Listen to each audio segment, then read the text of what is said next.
कौम आद। आद असल में एक शख्स का नाम है जो नूह की 5वीं नस्ल और उनके बेटे साम की औलाद में है। फिर इसकी पूरी कौम आद के नाम से मशहूर हो गई। आद का जमाना 2000 कब्ल मसीह माना जाता है। आद का मरकजी मकाम अर्ज अहकाफ है। ये हजर मौत के शुमाल में वाक़या है कि इसके मशरिक में उम्मान है। उनकी आबादी अरब के सबसे बेहतरीन हिस्सा हजरत मौत और यमन में खलीज फारिस के साहिल से हुदूद इराक तक वसी थी और उनका दारुल हुकूमत यमन था। आद बुत परस्त थे और ये हजरत नूह की कौम की तरह बुत परस्ती और बुत तराशी में माहिर थे। उनके माबूद बातिल भी कौम नूह की तरह विद सवा यगूस और नस्र ही थे। उनके एक बुत का नाम समूद और एक का नाम हता था। आद अपनी ममलुकत के रकबा और जिस्मानी कुव्वत के गुरूर में ऐसे चमके कि उन्होंने अल्लाह वाहिद को बिल्कुल भुला दिया और अपने हाथों के बनाए हुए बुतों को अपना माबूद मानकर हर किस्म के शैतानी अमल बेखौफ व खतर करने लगे। तरह तरह के बुरे काम करना, जुल्म, ज्यादती और लूटमार करना उनकी आदत बन चुकी थी। खासकर कमजोर तिबका उनके जुल्म व ज्यादती का शिकार था। गरीब काश्तकारों की ज़िम्मे है और इनमें पैदा होने वाला अनाज मार धाड़ कर छीन लिया करते थे। उन्हें फसल उगाने की भी मोहलत नहीं देते थे। इसलिए कमजोर तिबका भूख इफलास में अपने दिन गुजार रहा था। कौम आद का पेशा काश्तकारी था। वो ज़राअत के तरीकों से भी अच्छी तरह वाकिफ थे।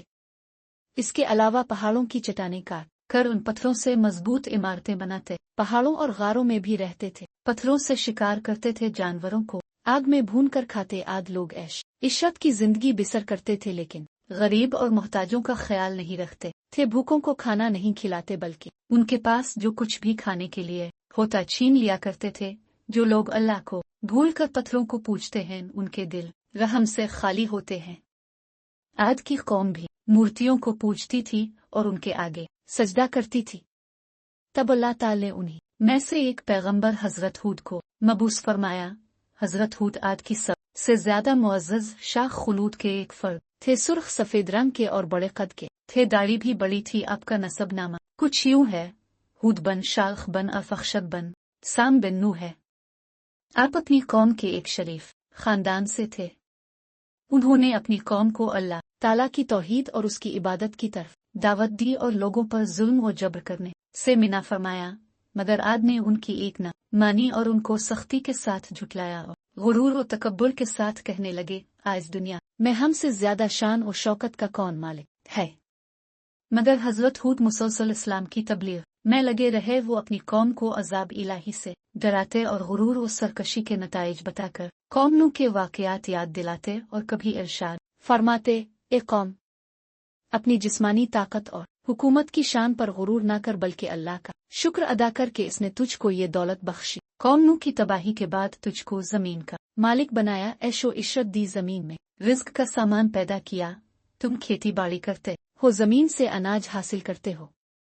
उसके बावजूद तुम दूसरों का अनाज छीनते हो, बल्कि तुम्हें तो चाहिए था कि अपने अनाज में से मोहताजों और गरीबों का हिस्सा निकालते, भूखों को खाना खिलाते, ताकि वो भी तुम्हारी तरह जिंदा रह सके। लेकिन तुम ऐसा नहीं करते।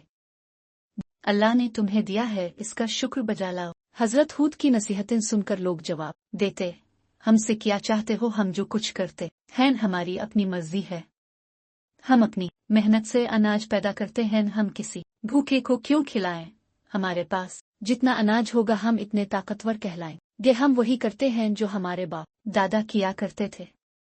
हजरत हूद कहते, मुझे अल्लाह ने नबी बनाकर भेजा है ताकि तुमको अच्छी बातें बताऊं, बुरी बातों से आगाह करूं और बारे कामों को करने से रोकूं।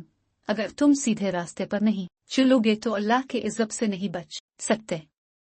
हजरत हूद बार बार अपनी कौम को नसीहत करते रहे। कौम का शुबा दूर करते हुए कहते, ए कौम, क्या तुम ये समझ रहे हो कि मुझ पर ईमान लाओगे तो तुम्हारी खेती बाड़ी बर्बाद हो जाएगी और तुम्हारी ऐशो इशरत में खलल पड़ेगा? ऐसा कभी ना सोचो। अगर तुम बुतों की पूजा छोड़ दो और मुझ पर ईमान लाओ तो अल्लाह ताला तुम्हारे माल और दौलत में बरकत देगा, तुम्हें कुव्वत अता करेगा। अपने बुतों के बारे में फरमाया कि ये बुत जिसे तुम अपना माबूद समझते हो, ये न किसी के साथ भलाई कर सकते, न ये तुम्हें नुकसान पहुंचा सकते हैं, बल्कि तुम खुद अपना नुकसान कर रहे हो। अपने उन्हें आगाह करते हुए कहा कि कौम, तुम्हारे झूठे माबूदों पर ना मैं ईमान लाऊंगा, ना उनसे डरूंगा। मेरा भरोसा अल्लाह पर है जो तुम्हारा और हमारा परवरदिगार है। कौम आद के लोग बराबर नसीहतें सुनते लेकिन कोई तवज्जो नहीं देते, एक कान से सुनते और दूसरे कान से उड़ा देते। एक रोज कौम आद के लोगों ने हजरत हूद से पूछा कि तुम बार बार नबी होने का दावा करते हो तो उसकी तुम्हारे पास क्या दलील है, हमें दलील दिखाओ। हम देखना और सुनना चाहते हैं, बगैर दलील देखे हम अपने माबूदों को नहीं छोड़ेंगे। और ये भी बताओ कि जिस अजाब की बात करके हमें डराते हो अजाब कब आएगा। हजरत हूद ने जवाब दिया कि तुम मुझसे सवाल करते हो कि अजाब कब आने वाला है, ये तो अल्लाह ही बेहतर जानता है। मैं तो सिर्फ इसका पैगाम पहुंचाने वाला हूं और आने वाले अजाब से खबरदार करने वाला हूं। इन तमाम कोशिशों के बावजूद गुमराह कौम रास्त पर न आई। अल्लाह के गजब ने जोश मारा और अजाब के आसार पैदा होने लगे।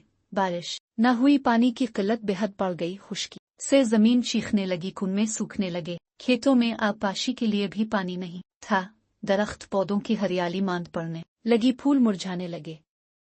कौम आज पानी के लिए तरसने लगी, पानी का एक कतरा भी मुयस्सर नहीं था। हजरत हूद ने अपनी कौम से कहा, ए मेरी कौम, अपने रब से गुनाह बख्शवाओ और फिर रजू करो ताकि अल्लाह बारिश बरसाए। नाफरमान लोगों ने कहा कि हम अपने गुनाह नहीं बख्शवाएंगे और तुम्हें रसूल भी नहीं मानेंगे। लोग बारिश के लिए हर वक्त आसमान की तरफ देखते रहे कि शायद कहीं से बादल आ जाए और बारिश बरसाए।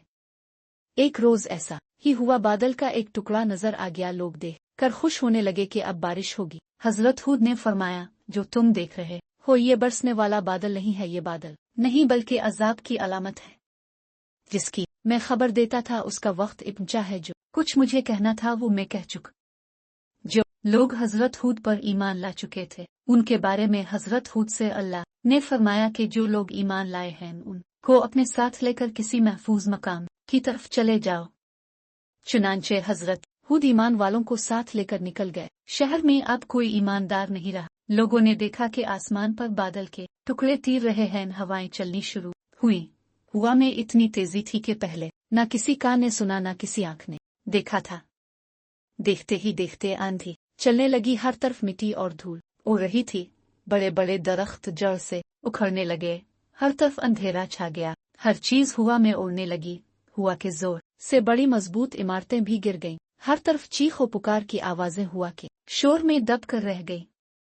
कौम आद को अपने मजबूत मकानों पर बड़ा नाज था, ये तमाम मकान जमीन बोस हो गए, जमीन पर कुछ न बचा। ये आंधी 8 दिन और 7 रातें रही। जब आंधी रुकी तो लाशों का भी पत्ता नहीं था। इस आंधी की शिद्दत इतनी थी कि आदमी को उठाकर ऊपर ले जाती और फिर सर के बिल फेंक देती, जिससे सर पाश पाश हो जाता और धड़ बाकी रह जाता, जैसे खजूर का तना जिसका पत्तों और थलों वाला हिस्सा काट दिया गया हो और वो जमीन पर पड़ा हो। आज की कौम ने गुरूर व तकब्बुर किया, अल्लाह को छोड़कर बुतों को पूजा, उन्हीं से मुरादे मांगे, नबी की बातों का इनकार किया। जब अजाब के दिन करीब आने लगे तो अल्लाह ने नेक लोगों को बचा लिया और गुमराह को इबरतनाक सजा दी।